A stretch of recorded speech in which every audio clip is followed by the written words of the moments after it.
ETFs bursátiles. Hoy tenemos una clase donde hablaremos de estos paquetes que dentro podemos invertir en grandes empresas de una manera asequible, con bajo costo y nos dan acceso a portafolios diversificados. Y recordar que existen muchos de estos paquetes con diferentes estrategias. Aquí estamos viendo el portal de Finviz, que en su momento tuvimos una clase dedicada a este portal y podemos ver que hay muchas estrategias por sector, por país, por tipo de estrategia. Y estos se pueden adquirir a través de una casa de bolsa regulada, también hay exposición a ellos a través de planes personales de retiro, los PPRs, pero existen algunos ETFs que no son tan fáciles de comprar y de vender. Un concepto que hemos tocado en algunas otras clases llamado bursatilidad. Al haber muchas opciones disponibles para adquirirse aquí en México, más de 1000 alternativas, es algo bueno porque da acceso, porque hay diferentes estrategias, podemos comparar, pero por otro lado, al haber tantas, pues algunos no van a ser tan populares. Y es que hay que recordar que el mundo de la bolsa de valores funciona con oferta y demanda. Inversionistas queriendo comprar acciones, ETFs y del otro lado inversionistas queriéndolos vender. ¿Qué pasa si un día en particular tú quieres adquirir un ETF y del otro lado hay pocos inversionistas queriéndolos vender? Nos va a costar más trabajo. No tiene mucha interacción, no tiene mucho volumen, muchos inversionistas, es menos bursátiles. ¿Y qué quiere decir? No que va a ser imposible, pero que nos puede costar un poco más de trabajo, tanto la compra como al momento de la salida a la venta. Por esa razón, en esta clase veremos algunos ETFs que tienen mediana o alta bursatilidad, que son populares, que normalmente hay inversionistas realizando transacciones, comprando, vendiendo y es un poco más fácil. Recuerda que ninguno de estos es una recomendación en específico, cada quien debe hacer sus propios análisis, cada quien es responsable de conocer su perfil e ir investigando, y aquí hacemos una recolección de información educativa y espero que te sea de utilidad. Ya hemos tenido durante este curso algunas clases referentes a ETFs, no me voy a detener en lo básico, también puedes regresar a esas clases, ahorita te digo cómo llegar para los conceptos básicos, pero bueno, en resumen es un paquete donde tiene muchas empresas o muchas estrategias. También hay ETFs orientados a bonos, a renta fija, a metales y otras estrategias que ahorita veremos algunos ejemplos. Recuerda que para ver el curso es muy fácil, entras al canal El Lago de los Business y en la página principal vamos a tener esta lista de reproducción que dice Curso Bolsa de Valores. Está estructurado en orden, vamos de menos a más, aunque vamos retomando algunos temas más adelante y de los primeros fueron estos de ETFs. Recordar un punto interesante que nosotros desde una casa de bolsa regulada en México, de un plan personal de retiro desde México, podemos tener acceso a estrategias de otros países. No es necesario ir a abrir una cuenta de inversión en Estados Unidos, en algún país de Europa y tener muchísimas cuentas de inversión por todo el mundo, porque en México existe algo que se llama Sistema Internacional de Cotizaciones que permite desde forma local adquirir a estrategias internacionales. Y vean este dato de la Bolsa Mexicana de Valores tan emocionante. La cantidad de acciones y ETFs que podemos adquirir desde México a través de este sistema, el SIC.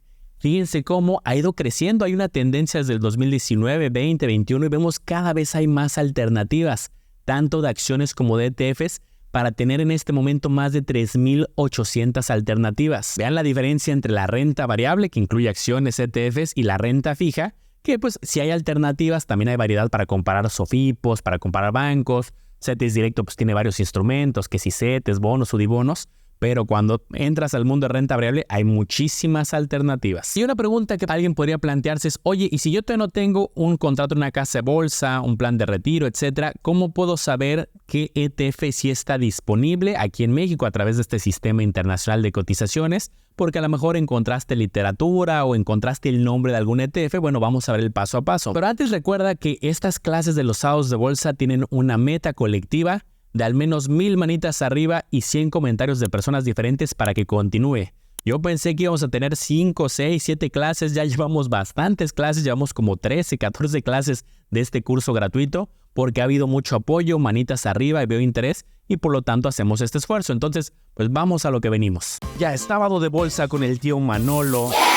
Entramos a la página de la Bolsa Mexicana de Valores y en la parte de aquí arriba va a decir empresas listadas. Le vamos a dar clic ahí. Entraremos a este buscador y aquí donde dice tipo de mercado vamos a seleccionar global y posteriormente en tipos de instrumentos vamos a seleccionar ETF. Con eso vamos a acceder a un listado bastante amplio donde nos va a aparecer el nombre corto del ETF conocido como ticker, el nombre, vamos a ver la fecha en que se dio de alta aquí en el SIC, el país de origen y la bolsa donde cotiza. Vamos a ver que algunos cotizan en bolsas de Estados Unidos o de otros países. Recordar que en México hay 36 casas de bolsa reguladas donde se pueden adquirir este tipo de instrumentos. Y la otra alternativa donde también se tiene exposición a este tipo de estrategias a través de un plan de retiro, que aquí te dejo la liga si quieres una consultoría gratuita personalizada donde se pueda revisar este tema, los beneficios fiscales, el tipo de estrategias, y aquí te dejo para que pidas tu consultoría. Hay diferentes horarios y días. Y vamos a ver algunos ETFs distintos que no hayamos mencionado antes, porque por ejemplo ya hemos tenido videos donde hemos estudiado el S&P 500 o los ETFs asociados, el Nasdaq a través del QQQ. Veamos algunos distintos. Por ejemplo, un ETF que no sea de acciones y que esté relacionado al oro. Si alguien se mete a estudiar a mayor profundidad este tema, podrá encontrar que hay diferentes literaturas, autores, donde mencionan y estudios que el oro ha funcionado como activo refugio en periodos de volatilidad, en periodos de crisis. Ahorita veremos algunos casos. Este estudio está interesante. Ahí hay diferentes periodos que están divididos y son relacionados a crisis financieras, a periodos complicados. Quiero que presten atención en la barra de color azul y la barra de color dorado o café. Ahí que podemos apreciar, la barra azul es el comportamiento de la bolsa a través de las empresas más grandes de la bolsa. En color dorado está el comportamiento del oro.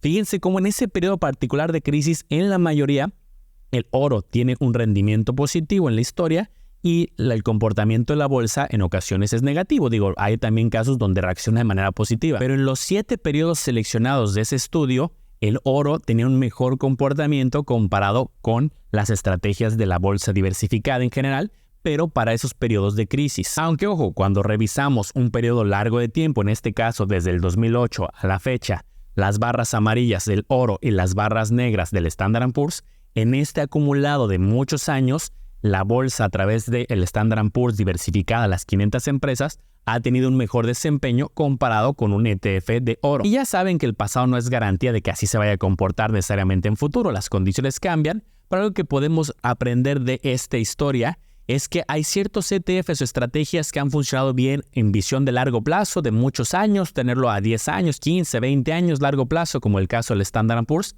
y hay otros que pueden ser más de estrategias temporales, de momentos muy específicos. Entonces, una lección de esta clase es que los ETFs nos dan acceso también a estrategias que quizá puede ser un poco más complicado de manera física. También se puede tener acceso a diferentes metales de forma física, pero bueno, aquí tal cual es a través de una casa de bolsa, de forma digital, un poco más ágil. Y hay de muchos estilos, que si de oro, que de plata, de diferentes estilos de metales, y claro, tienes que desarrollar una tesis, cuál es un buen momento de entrada, de salida, qué es lo que estás viendo, perspectiva, informarte del tema. Y otra lección importante a llevarnos es que también existe la volatilidad en instrumentos como el oro. Hay personas que dicen, no, es que siempre sube. Bueno, hay momentos y hay años completos donde pueden ser laterales o incluso a la baja, y pues va a depender también de la estrategia, momentos específicos de entrada, de salida. Y algo que podemos hacer es entrar directamente a la página del proveedor del ETF. Este caso es un ETF que se llama IAU y el proveedor es BlackRock, para ver los rendimientos históricos.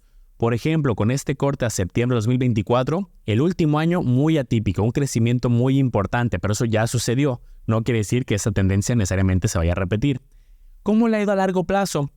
Por ejemplo, el promedio de los últimos 5 años cercano al 11.83 y el promedio de los últimos 10 años 7.75. Y ojo que estos rendimientos pueden diferir un poco con la realidad desde aquí de México, porque esta versión es el ETF en su bolsa de origen en Estados Unidos y acá el comportamiento pues va a ser similar al final del día, pero también hay un efecto cambiario que puede jugar un poco a favor o en contra. Pasemos ahora a ver otro tipo de estrategia, cambiemos drásticamente, ya nos salimos de la parte de oro y entramos a empresas relativamente chicas.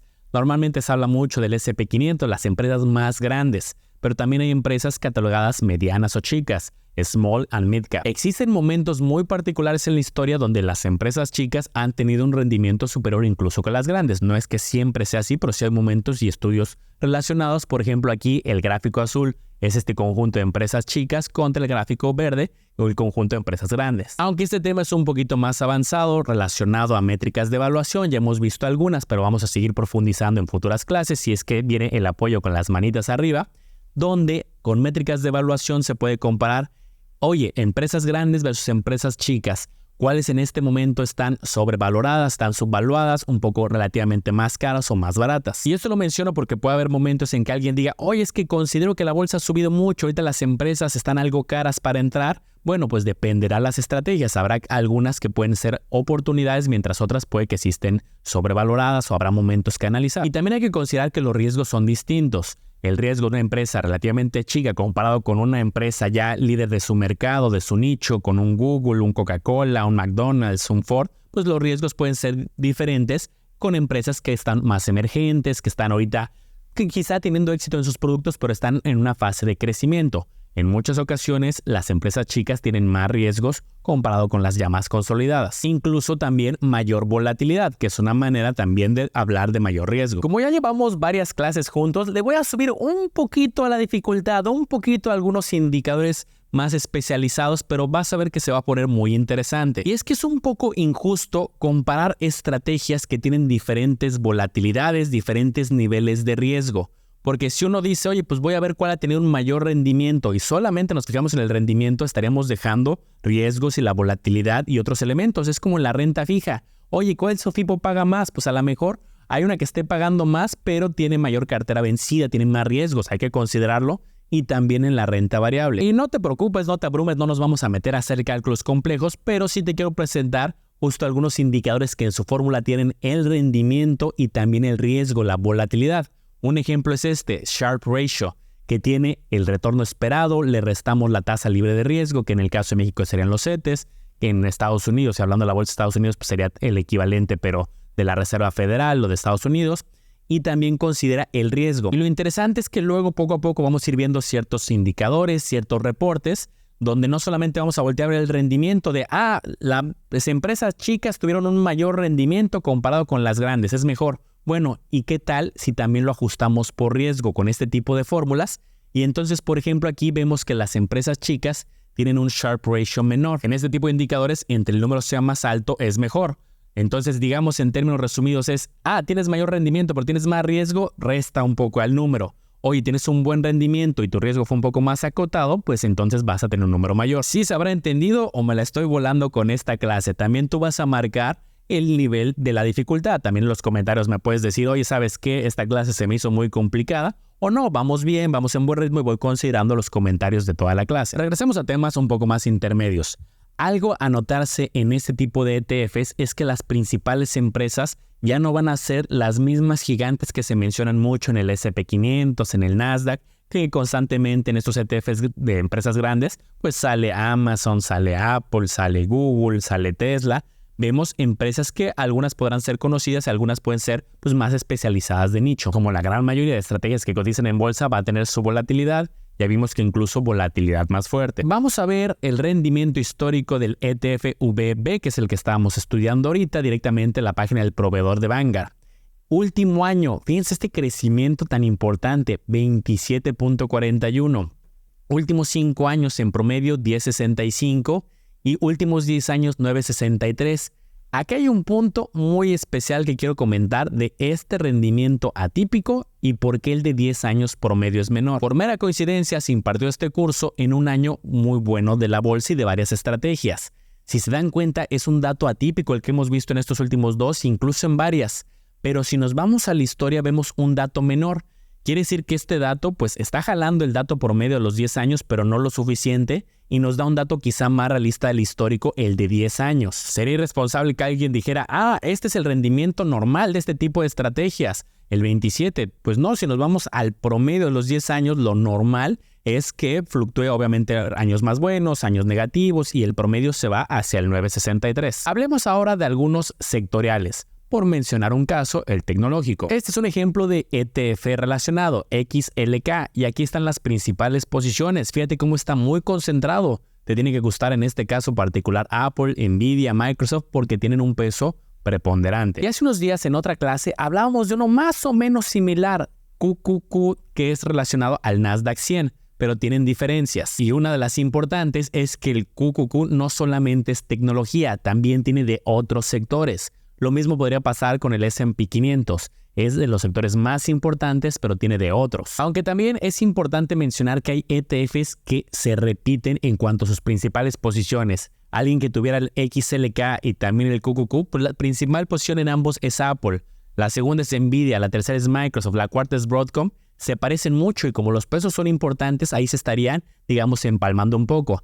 Hasta la quinta estrategia ya hay ciertas diferencias. Me voy a la página oficial del proveedor de este ETF y fíjense cómo se repite un poco la historia con el pasado que veíamos. Este año anterior atípicamente alto, cerca del 38, pero si nos vamos al promedio de los últimos 5 años, 24, y el promedio de los últimos 10, superior al 20. Y esto en particular viene muy impulsado por un crecimiento atípico que se dio desde el 2018 hacia el 2024, aunque con sus ciertas correcciones, con la llegada de la inteligencia artificial, también la pandemia tuvo cambios en ciertas empresas, cambios en hábitos de consumo, algunas empresas tecnológicas pues también se fueron adaptando a nuevas necesidades. Aunque ojo, así como lo hicimos con el ETF QQQ hace unos días, lo vamos a hacer con XLK, la volatilidad es importante. Las caídas suelen ser mucho más pronunciadas en la historia comparado con otras estrategias. Aquí están 5 periodos muy particulares donde el S&P 500 tuvo caídas, a lo mejor complicaciones económicas, crisis.